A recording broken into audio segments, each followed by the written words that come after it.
தொலைக்காட்சி நேயர்களுக்கு என்னுடைய அன்பு கலந்த வணக்கங்கள். மீண்டும் ஒரு கதை வழி அறமொழி நிகழ்ச்சியினூடாக நேயர்களாகிய உங்களை சந்திப்பதில் மிக்க மகிழ்ச்சி. ஒரு நிறுவனத்திலே மிக சிறப்பாக பணியாற்றி கொண்டிருக்கின்ற பலர் இருக்கிறார்கள்.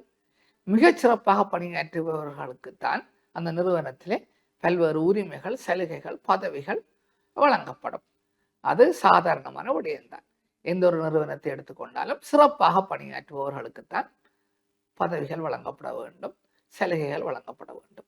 மற்றவர்களுக்கு ஒரு மட்டுப்படுத்தப்பட்ட அளவிலேயே இவை வழங்கப்படும்.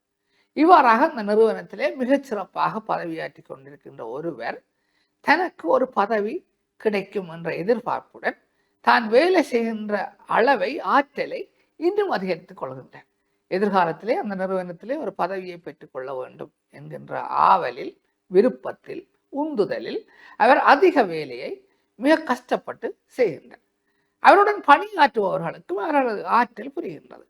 நிச்சயமாக இவர் மிக சிறப்பாக பணியாற்றுகின்றார், இவருக்கு ஒரு பதவி வழங்கப்பட வேண்டும் என்பது இந்த நிறுவனத்தில் உள்ள அனைவரது கருத்தாகவும் இருக்கின்றது. இவ்வாறு இருக்கையிலே ஏதோ ஒரு காரணத்துக்காக அந்த நிறுவனத்தின் தலைவர் பதவிகளை வழங்குகின்ற போது இந்த குறிப்பிட்ட இந்த பணியாளரை புறக்கணிக்கின்றார். அவருக்கு எந்த விதமான பதவிகளை வழங்காமல் வேறு நபர்களுக்கு அந்த பதவிகளை வழங்குகின்றார்.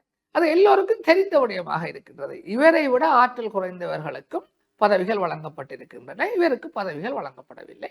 இது ஏனையவர்களுக்கும் தெரிந்த விடயமாகத்தான் இருக்கின்றது. ஆனால் இந்த நபர் தன்னுடைய நிறுவன தலைவரிடம் அதை பற்றி கேட்கவில்லை. நீங்கள் ஏன் இவ்வாறான ஒரு நடவடிக்கையை செய்தீர்கள் என்று சொல்லி எந்த ஒரு வார்த்தையும் கேட்கவில்லை. ஆனால் அவருடைய மனதிலே ஒரு உறுத்தலாக இருக்கின்றது. இந்த மன உறுத்தலின் காரணமாக அவர் தான் பணியாற்றுகின்ற, வேலை செய்கின்ற அளவை குறைத்துக் கொள்கின்றார்.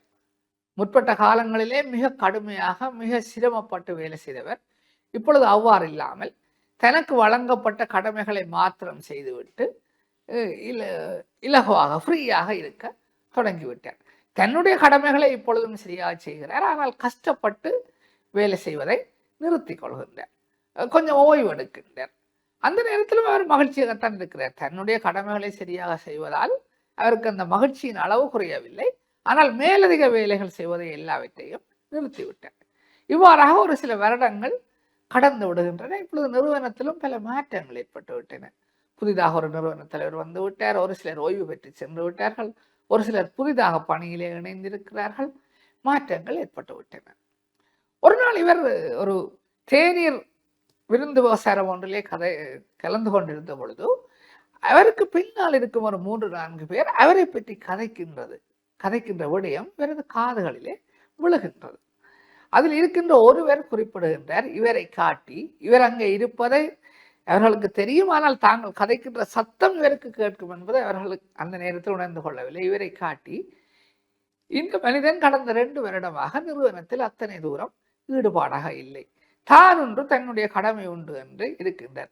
தனக்கு வழங்கப்பட்ட கடமையை மாத்திரம் செய்துவிட்டு வேறு எந்த விதமான பணிகளிலும் ஈடுபடாமல் இருக்கின்றார். இவரை போன்றவர்கள் இந்த நிறுவனத்துக்கு அவசியமற்றவர்கள் என்று சொல்லி சொல்கின்றார். ஒருவர் மற்றவர்களுக்கு இது அவருக்கும் கேட்கின்றது.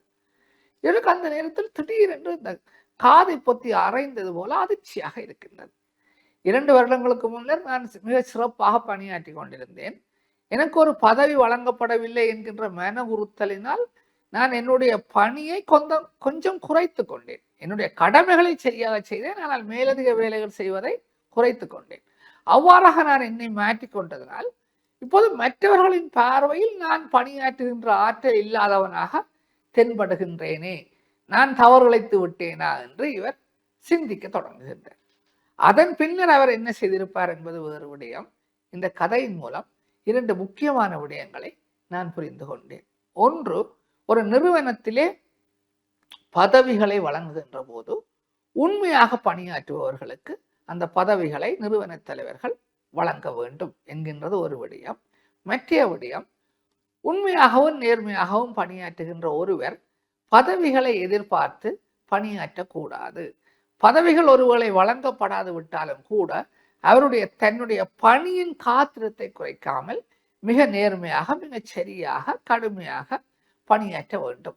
அவ்வாறு பணியாற்றினால் அவருக்கு கிடைக்க வேண்டியதெல்லாம் தானாக கிடைக்கும் என்கின்ற விடயத்தையும் இந்த கதையினூடாக நான் புரிந்து கொண்டேன். மீண்டும் ஒரு கதை வழி அறமொழி நிகழ்ச்சியினூடாக நேயர்களாகிய உங்களை சந்திக்கும் வரை உங்களிடமிருந்து விடைபெற்றுக் கொள்கின்றேன். நன்றி, வணக்கம்.